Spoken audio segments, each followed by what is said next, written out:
I work at the Lone Star Diner, off the road from Carson City to Reno. Diner name has of course been changed for obvious reasons, more on that later. Why do I work at the Lone Star Diner, off the road from Carson City to Reno? Well, because, kind stranger, my life plans didn't work out. Generally, if you're caught working at a diner past college, specifically, one in the middle of nowhere, it might mean that things aren't going so hot. But still, why this diner? Why Lone Star specifically? I'm aware you probably aren't actually asking these questions, but I nonetheless believe they deserve a response. Of all of the diners in the world, what makes Lone Star so special is the pay. The pay is fucking great. There are maybe 10 other diners within a 30-minute drive from where I live. Most of them average out to a little over minimum wage. Meanwhile, Lone Star is whipping up a mean $50 per hour. And that hourly rate is due to one single, solitary reason, no matter what anyone tells you. Because of him. My first day on the job was fine, more or less. I'd worked customer service before, so I felt like I could run with the strange surprises that came unique to diners. I was able to adapt to the inconsistency of the rules pretty quickly. Unwritten rules like some areas in the restaurant need to be spotless at all times. Others, boss lady couldn't give less of a shit about. Serve customers quickly. But not too quickly, asshole. Customers here don't actually like it when you show up too fast. Give them some time to feel the floor under their boots, to miserably stare ahead, and mourn what could have been. You know, diner stuff. They're here because they want to be alone. Pardon the contradiction. Of course, vaguely defined, whispered only by ghosts, rules extended to the cooks as well. If you were, somehow, secretly, celebrity chef Marco Pierre White in the flesh, your mandate was to keep your damn prowess to yourself. Your job is to make the classics as decently as possible. Not bad, but not amazing. Just poor enough to be really good. That's what the customers are here for. As the weeks unfolded, I rose, or I suppose crouched to the occasion quite well. You want intentional, pinpoint precision mediocrity. You've come to the right person.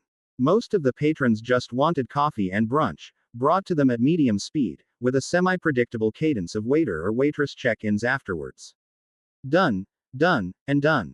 Not one for subtlety. One day I finally decided to ask my boss the question in the middle of a shift. I didn't want to ruin a good thing by doubting it, but fuck me if I wasn't a little curious. Not a full look at the gift horse's mouth, more of a skeptical side eye. Why $50 per hour? She didn't even look up from her task at the register, methodically counting out bills. Said it on your first day, ya gotta be good at following the rules. And when it's an important rule, you'd better be damn well perfect. High expectations here. I made a face. Right. High expectations. You think I'm joking? No ma'am. I guess, why did I even speak up? I just think you're running a really cool operation here. Cooler than you might realize. It's still work, but the whole thing seems fair. Christ, my waffling skills were abysmal. Add that to the list of intentional mediocrity. Booyah. She looked up from her duties and shot me a stern look. I don't run this ship, and following the rules here means that you take care of yourself.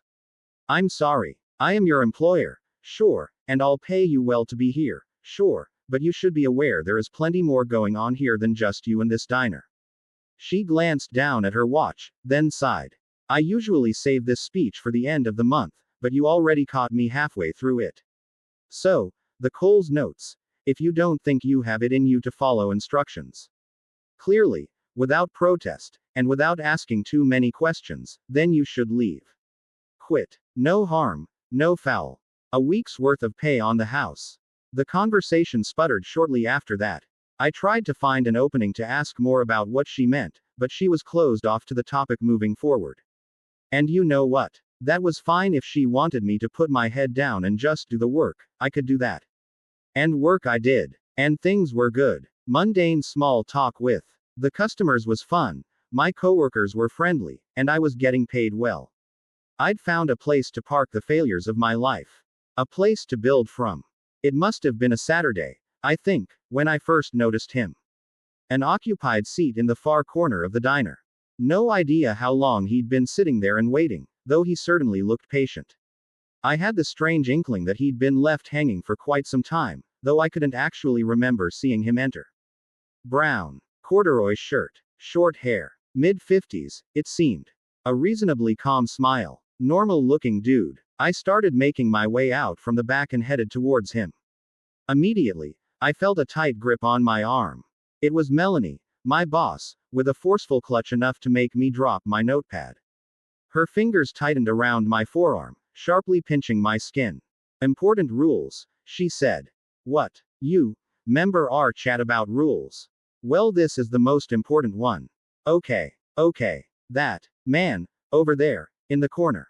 She motioned to the man who had caught my attention sitting upright, hands softly clasped together, coy smile across his face.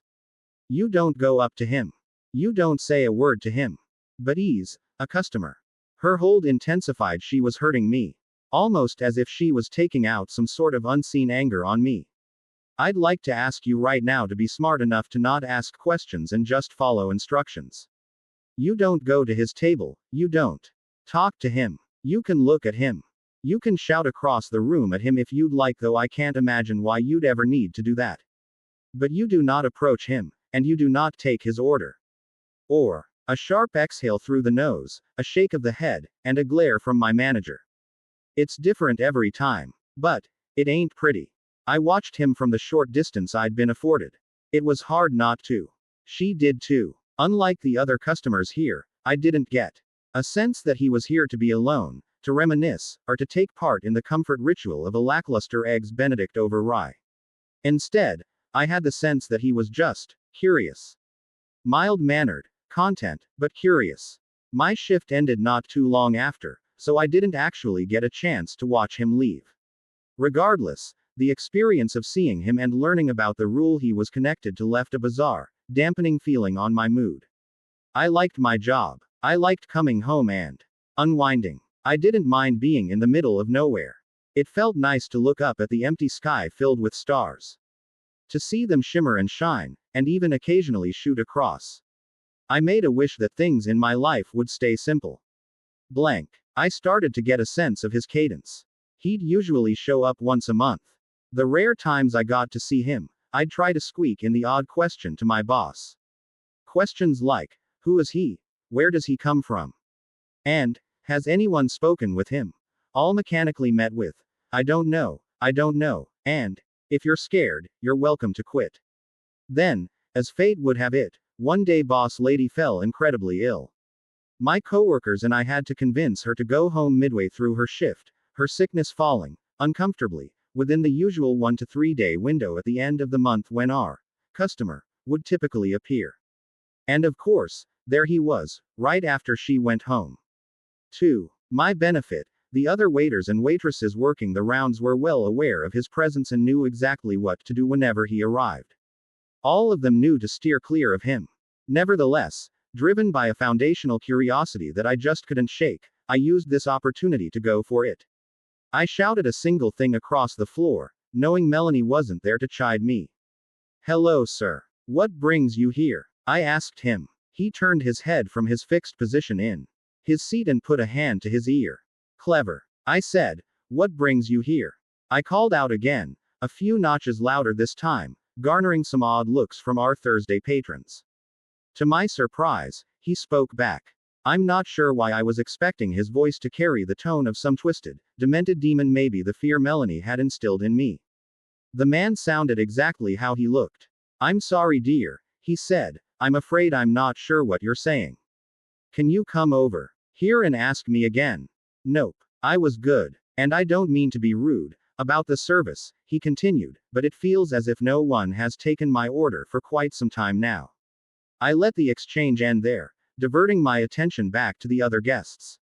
As always, he'd eventually disappear without fanfare, without the clatter of the entrance bell or any sight or sound of his steps across the diner floor, our backroom conversations about him remaining dreadfully short while.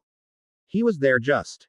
He's here, and he's gone, and the odd, when we really needed to say it, I feel really weird about this.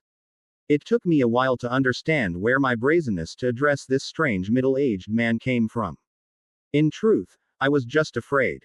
His presence and all of the questions tied to his being at our diner were disrupting this otherwise great arrangement that I felt I had. It seemed right, in the moment, to stand at the very edge of my bravery and say something to him. Of course, now that he was gone, I just felt worse. The next week, I was invited to something pretty interesting at work. I generally have a good amount of visibility into what Melanie, boss lady, does on a daily basis. The only element that remained elusive was her biweekly check-in with a particularly sharp-dressed agent-looking fella. There was a pretty consistent presence of state troopers, agents, and similarly uniformed men and women dropping into the diner. Though I seldom paid it mind beyond simply noticing it. Midway through wiping down the tables, only an hour or so into my shift, Mel swung by and said, "Hey, want you in the meeting with the big boss, if you have a few."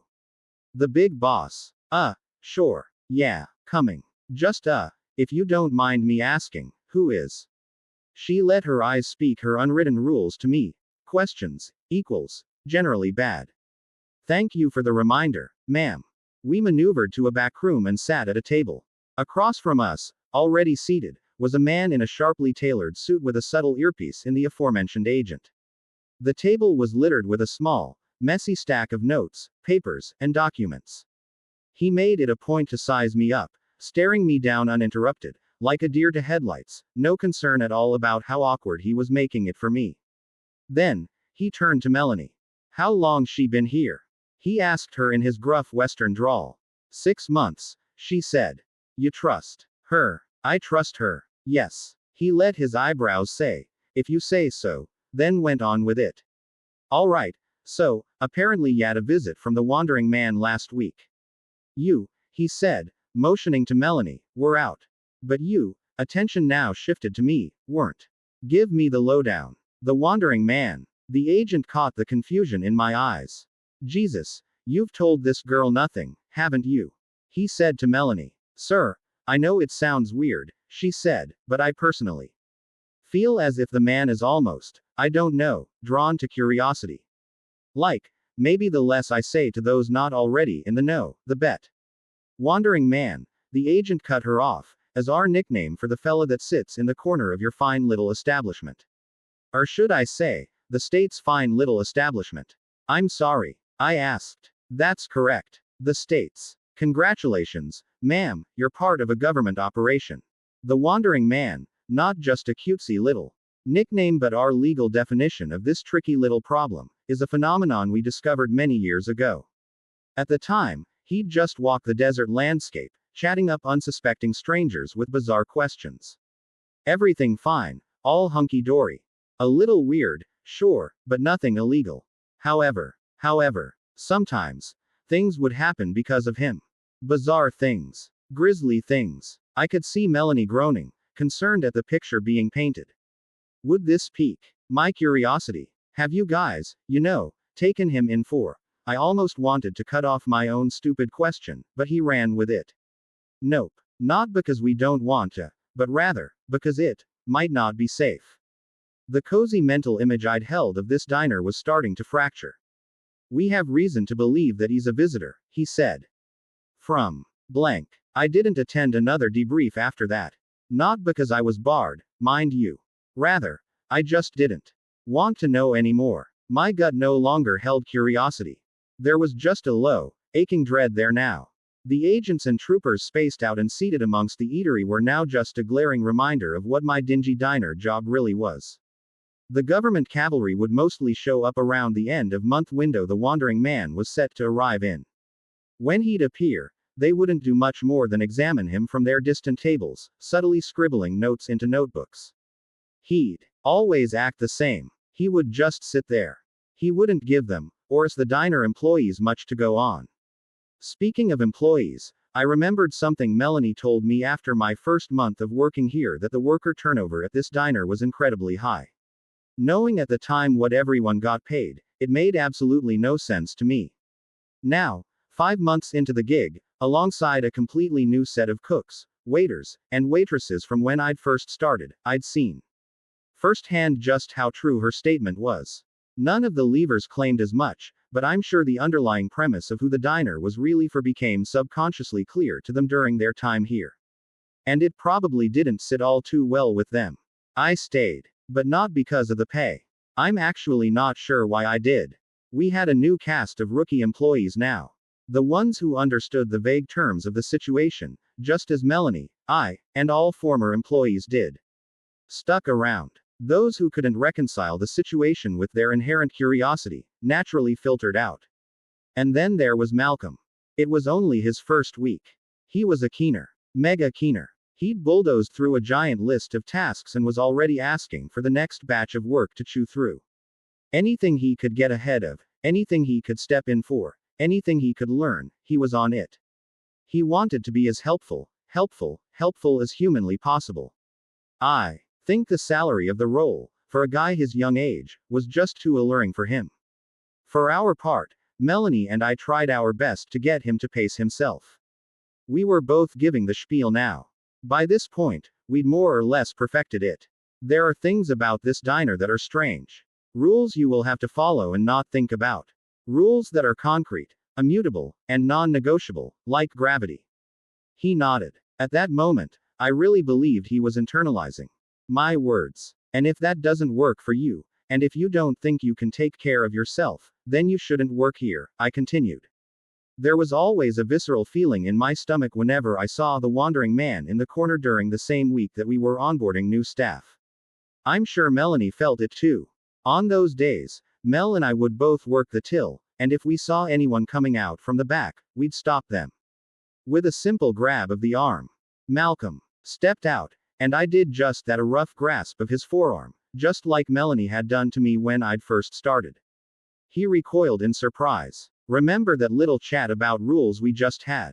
I said. He nodded meekly, as if he was already in trouble. I pointed to the man seated at the far table in the brown corduroy shirt, staring straight ahead, with what I believed at the time no real reason to be here, and I said, "You will not, under any conditions, serve that man.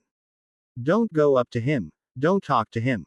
Pretend he doesn't exist." Malcolm lifted the garbage bag he was holding in his left hand. In my nervousness, I hadn't actually clocked what he was stepping out for. "Just doing garbage duty, ma'am," he said. But, understood. And then he left out the front door with his usual swagger. The dumpster wasn't as close as we would have liked, so I appreciated his willingness to take on this duty so soon into his employment. I turned back to observe the wandering man. We had a crowd of agents in attendance that day, scattered about the restaurant. The man wasn't one to speak up often. Today was an interesting exception. "Officers," he said, "if you have any questions, feel free to join me at the table to ask them." The agents around the room reacted mainly with snickers. "Seriously, if you come sit with me, I'll be happy to spill it all." Truly. Even more laughs. But no one bit. And yet he continued, pointedly. "I know you're curious. I know you take notes. I know you talk about me. I know you built this establishment for me. I know you." As I reconciled the fact that this was the most words I'd ever heard him string together in succession, I heard the chime of the bell. A door had opened. Malcolm was dusting his hands as he entered through the diner's side door. A door which was situated right beside the table the wandering man was seated at. It all happened so fast. And yet, it played out in front of me excruciatingly slowly, as if there was a moment, a single solitary second, where I could have stepped in. The wandering man dropped any pretext of an exchange with the agents, stopping his sentence midway and adopting a completely new demeanor. He played the role of a low, miserable, tired man and said, 30 visits, terrible service every time, in a pathetic tone just as Malcolm walked by. Malcolm, instinctively, plucked a notepad out from his chest pocket. And turned his head to face the man. "Hey, I got you, Chief. I can have him ring something up for you. What are you?" And then Malcolm froze in place. And the wandering man's expression turned Cheshire cat wide. His neck alternated between tensing and fluttering, with what seemed to be undeniable excitement. The man started getting up from the table, and then, immediately, both of them were gone. Malcolm and the wanderer had vanished out of existence entirely. The insanity of the moment was interrupted by the coded language I heard blared over a megaphone. Nonsensical agent speak that has been seared into my memory forever. Alert level black. Wandering target has compromised a civilian. I repeat, civilian has been compromised. And that was that. Melanie quit in the days after. She wasn't mad at me. She told me she always knew she'd leave after the 10th disappearance. Why that specific milestone was required, I have no clue. All I could do from that point was continue to work. On my commutes home, or during lunch breaks, I would look up at the stars, and put out the wish that Malcolm be brought back home. Back from wherever he'd been taken. The debrief with the agents brought me no solace. The exchange with them was simple and short. Where was he taken to? Answered with, he's gone now. With a perpetual dagger in my soul now, I had only the smallest of silver linings, if you can even call it that. A lesson. The lesson that I needed to be even more watchful, even more diligent. And on days when the wandering man was visiting the only server at the diner. No exceptions. I knew the agents weren't happy about that. None of them said it to me explicitly, but I could tell that they would learn something new about him every time he whisked someone away after a mistake was made. It was a weird, Darwinian setup they had created. We were a zoo they could use to learn more about a specific animal. A specific entity. A specific visitor. No dice. They'd just have to watch him sit now. Or wait for him to do something different. I waited for the 3-day stretch at the end of the month that he usually appears in. Things were quiet up until that point. When he finally showed up, it wasn't what I expected. For the first time ever, I saw the wandering man walk right through the front door. In the dead of night, at the tail end of my shift. I was at the till, paralyzed. As he took step after step to close the distance. And then, he was right there. Standing in front of me. And I was sure, absolutely sure, that I was going to die. He smiled. Don't worry. I have my own little set of rules I play by, he said. I didn't say a word. This was no man's land right now. I know you've been curious about me. I've admired it from the moment you first spoke up to address me. Cautious curiosity is a great thing to see in someone. Especially in such a reckless species. Please just go. I'd like to answer a question about why I'm visiting. I'm sure you'd like to know why I'm here, right? I'm not curious anymore. I swear I'm not. He laughed. The answer is really, painfully simple. This little game, this little charade I'm playing. It is just so unbelievably fun. Please don't kill me. Please. You truly have a wonderful planet. I will return again soon. Promise. Give me a month, maybe 2 this time. A sincere, kind smile delivered with kind eyes. I'll come back with a new game. And then he was gone. It took me a minute to realize that there was a cake box sitting on the counter beside me. Maybe it was there the whole time he was speaking to me. Maybe it materialized right after he left. I opened the box to find Malcolm's severed head, a blank expression on his face, sitting on a bed of poorly and confusingly organized flowers. Almost as if there was an intention to create a floral arrangement, but no understanding of what something like that would look like. On top of the horrific display, written in an almost childlike handwriting, was a note that read, I brought him back, just like you wished. The worst thing about being trapped at a diner, in the middle of nowhere, is that you realize that there really is nowhere else to run to. Every single part of our planet is blanketed by stars, by open sky. Someone could drop in anytime.